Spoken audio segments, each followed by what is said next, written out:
E aí, gente, tudo bem com vocês? Bem-vindos ao meu canal, eu sou o Gabriel e hoje a gente vai falar de uns atos pop mais importantes do nosso país, que foi Vanessa Camargo e o disco DNA.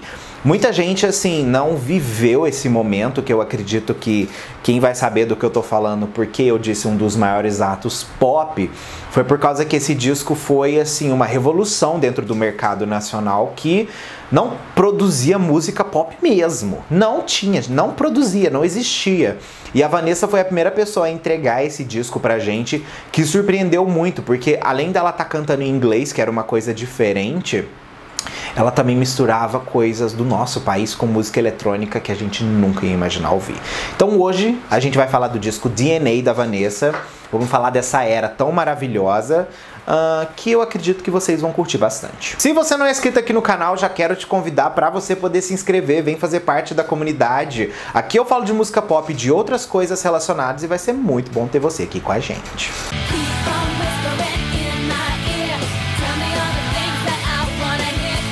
Bom, a primeira coisa que eu quero dizer pra vocês é, se vocês querem ver essa história de forma completa, com detalhezinho por detalhezinho, assistam no canal da Vanessa depois o documentário que ela fez sobre esse álbum, que ela fala muito mais intimamente sobre o assunto, afinal de contas ela é a artista que viveu aquilo, então ela pode dizer muito mais de forma detalhada essa história.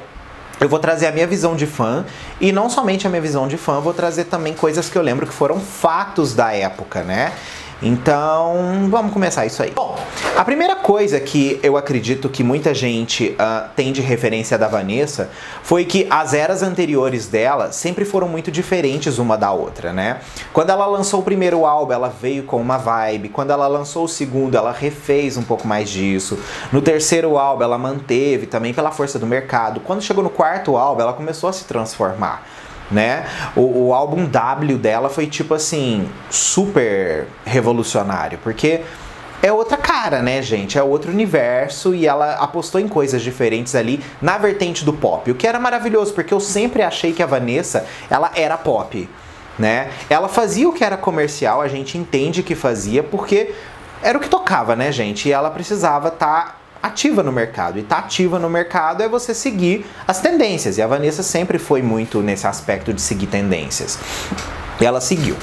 Quando ela lançou o disco dela, Meu Momento, a gente teve uma diferente abordagem da Vanessa, que já veio assim, lá no ano de 2009, né? Por quê? O disco Meu Momento, ela fez a parceria internacional de Fly com o Ja Rule, que sim, viralizou, foi um hit absurdo de rádio, tocava em todo lugar.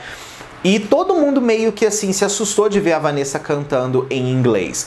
E inclusive eu lembro que na época ela falava que a perspectiva visual do álbum era muito inspirada na Mariah, pelos sons mais R&B, pop que o álbum trazia, ainda assim que cantado em português, né? E realmente era muito característico mesmo. E era uma coisa que funcionou na época, mas eu acho que ninguém esperava que Fly fosse se tornar meio que o viral que se tornou aqui no nosso país.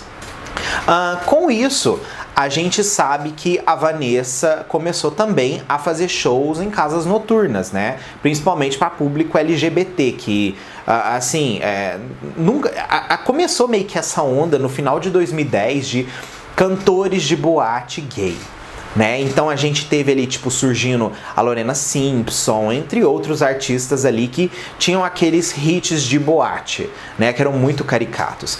E a Vanessa nesse meio tempo, ela conheceu o Mr. Jam, que foi o produtor do DNA, mas ele convidou ela para fazer um feat, para fazer a música Falling For You, isso muito tempo antes de produzir para lançar o disco dela ali, que vinha a ser o disco DNA. E essa música serviu como uma porta, principalmente para as boates LGBT abraçar o som novo da Vanessa. Além dela estar cantando em inglês, que era uma coisa que o pessoal curtia pra caramba, né? Que a gente estava vivendo numa época que o Brasil ainda produzia muita música brasileira e consumia muita música internacional, porque a gente não tinha um pop do Brasil. Era clássico que aquilo ali estava acontecendo de uma forma positiva. Então foi a porta perfeita para Vanessa ir já para uma nova vertente dentro do núcleo LGBT.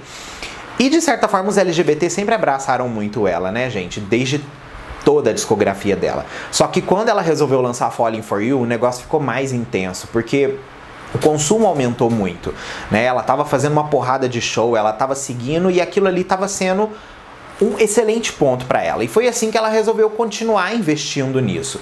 Depois exatamente disso, ela veio com a música Worth It, né? Que inclusive tem aquele clipe que passou também horrores na televisão, era sucesso no TVZ. Então assim, foi uma loucura essa fase da Vanessa, porque ela não foi uma fasezinha que ela, assim, lançou um CD e pronto. Foi uma fase longa, em que ela fez realmente uma entrada no mercado, depois ela evoluiu mais um pouco, que evoluiu mais um pouco, até ela chegar num álbum, né?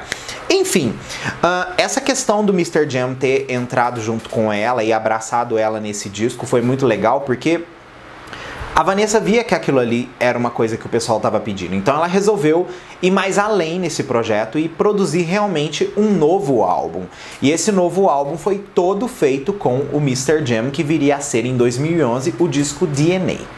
Só que antes de lançar esse álbum, depois de já ter lançado Worth It, um ano antes, a Vanessa quis trazer, como eu vou dizer assim, uma espécie de sabor para aquele público ali conhecer mais em corpo o que viria a ser o novo som da Vanessa. Foi aí que ela lançou um EP no final do ano, né, alguns meses antes apenas do lançamento do disco DNA, que continham essas faixas que ela já tinha lançado e mais algumas coisas novas que viriam a ser Stuck on Repeat e também a música Party Line. Stuck on Repeat, inclusive, que ela apresentou pela primeira vez num DVD que ela fez ali logo após Worth It e Falling For You. Então, tudo meio que já estava encaminhado para a nova fase da Vanessa que viria a ser a DNA. Falava na época relacionado a isso era que a decisão da Vanessa de lançar um disco em inglês ou lançar músicas em inglês era uma tentativa dela de internacionalizar a carreira dela.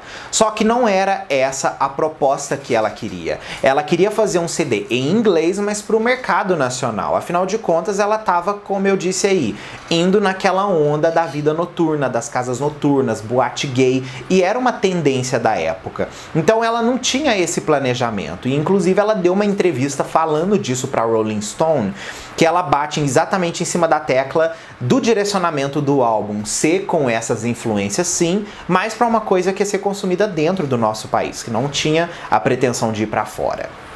Passou-se o tempo e a Vanessa oficialmente anunciou o lançamento do primeiro álbum em inglês 100% dela, que viria a ser o DNA, para o mês de junho de 2011. E o primeiro single que viria a ser desse projeto seria a música Stick Dough. O que todo mundo acreditava que viria a ser nesse novo álbum da Vanessa, totalmente influenciado só pelas músicas internacionais, a Vanessa jogou um balde de água fria na expectativa dessas pessoas pelo óbvio. E ela fez uma coisa que, na minha concepção, foi pioneira no nosso mercado, que foi fazer o funk misturado com eletropop, que depois, lá em 2013, quando a Anitta lançou Show das Poderosas, ficou muito evidente. Só que a Vanessa já tinha meio que feito isso lá em 2011, só que, óbvio, fazendo numa música em inglês, o impacto era menor, era diferente. Afinal de contas, o intuito da Vanessa era lançar essa música para as boates gay. E foi assim que ela lançou a música. Ela lançou também um videoclipe para a música, que inclusive é um videoclipe incrível. Tem a participação da cantora Bam Bam, né? E assim, eu acredito que eu sou uma pessoa que assim, já tem 10 anos quase, até hoje eu sei a coreografia inteira de Stick Dough. Por todas as vezes que eu vi ela performar na televisão, nas boates, nunca tive a oportunidade de ir no show de Vanessa, nunca tive a oportunidade de ir no show de Vanessa, mas sou muito viúva do DNA. E no momento que a Vanessa fez o DNA, pra mim como fã foi o momento que eu mais enxerguei ela dentro de um projeto. Você vê que claramente antes, quando ela seguia as tendências de mercado do que era popular no nosso país, ela vinha com características disso. Mas quando ela fechou no nicho, que parece que ela se libertou daquela concha do comercial, ela foi mais além. E o DNA entregou muito isso e me surpreendeu, eu fiquei de queixo caído. Até hoje é um dos álbuns que foram produzidos no nosso território que eu acho que tem a melhor produção. Por mais que a masterização e outras coisas tenham acontecido no exterior, o produto começou a ser feito aqui no nosso país, o intuito dele foi vir pra cá. Mas esse quesito estético de masterização, mixagem, sei lá fora, isso muita gente já faz. O que interessa mesmo é ela ter lançado isso no nosso mercado. Após isso, ela anunciou a DNA Tour, que foi uma turnê maravilhosa dela. Depois ela resolveu gravar um DVD, e na gravação desse DVD, curiosamente, ela resolveu botar músicas a mais. Foi aí que ela botou Messiah, Atmosphere, Hair and Soul e o mega hit dela, Shine It On.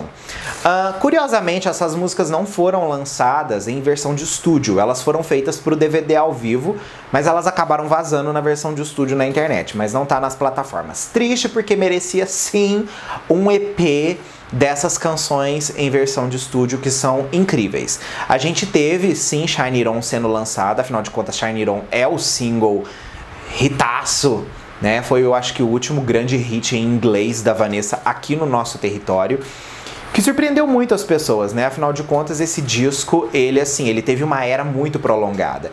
E de forma incrível, a Vanessa no meio dessa era, ela foi produzindo filhos. Então, assim, a era acabou durando mais exatamente pela opção dela de ser mãe no meio desse processo todo.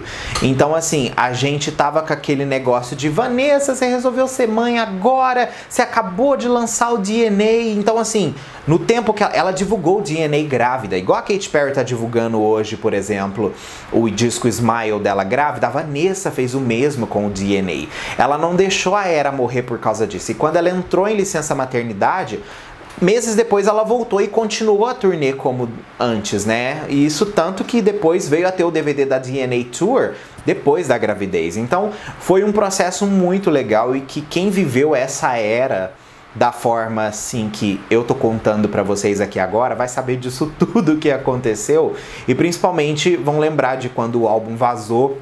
Ainda era Orkut na época, a gente tava desesperado pra ouvir aquele álbum da Vanessa. Então, assim, o DNA marcou uma geração que hoje ouve ainda as músicas da Vanessa, enaltece, mas sempre vão estar marcados pelo disco DNA.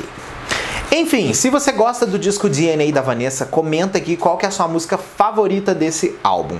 Particularmente, eu vou deixar aqui minhas favoritas, que são Sticky Dough, DNA, Murder, que eu amo demais, Blow Me Away, que pra mim essa música deveria ter sido single. Ela tem uma performance incrível na tour, mas ser single é outros 500. Rescue Mission, que eu acho que é uma música que tem uma vibe totalmente fora da caixinha, e a música mais injustiçada da carreira da Vanessa, que pra mim é High, que ela nunca cantou isso ao vivo em lugar nenhum, e eu fico pé da vida porque eu acho que essa é uma das músicas mais ricas musicalmente dessa era pop da Vanessa dentro do álbum, porque ela é um pop elevado que não chega a ser farofento.